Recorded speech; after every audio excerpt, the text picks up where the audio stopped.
আসসালামু আলাইকুম। রাজনীতি বড়ই অদ্ভুত। রাজনীতি বড়ই অদ্ভুত। তার চেয়ে অদ্ভুত হচ্ছে আমি, আপনি, আমরা।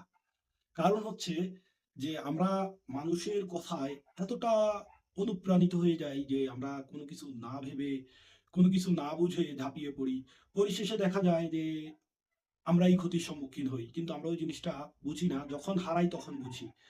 বাংলাদেশ আওয়ামী লীগ ক্ষমতায় থাকা অবস্থায় বাংলাদেশ আওয়ামী লীগকে বিভিন্ন কথায়, বিভিন্নভাবে, বিভিন্ন অভিযোগে বিধ্বস্ত করেছেন। তারাই মাননীয় প্রধানমন্ত্রী জননেত্রী শেখ হাসিনাকে বিধ্বস্ত করেছেন। তারা বাংলাদেশ আওয়ামী লীগের তৃণমূলের নেতাকর্মীদের বিভিন্ন দোষারোপে বিধ্বস্ত করেছেন। কিন্তু ওই সময়টায় বাংলাদেশ আওয়ামী লীগ কিংবা তার তৃণমূলের নেতাকর্মীরা কখনো ওই যারা বিধ্বস্ত করছিলেন অভিযোগে তাদের প্রতি হিংসাত্মক কিংবা আক্রমণাত্মক ভূমিকা পালন করেনি।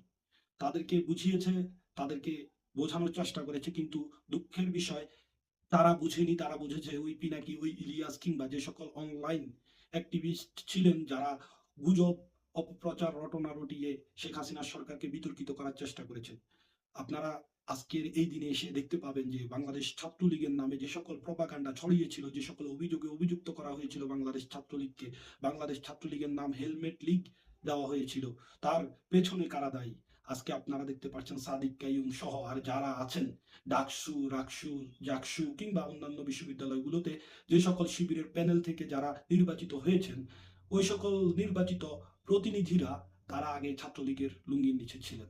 তারাই হেলমেট পরিধান করে বাংলাদেশ ছাত্রলীগের নাম ধরে, বাংলাদেশ ছাত্রলীগের ইমেজ ব্যবহার করে তারা এই অপকর্মগুলো ঘটিয়েছেন শুধুমাত্র বাংলাদেশ ছাত্রলীগকে বিতর্কিত করার জন্য। আজকের এই দিনে এসে তারা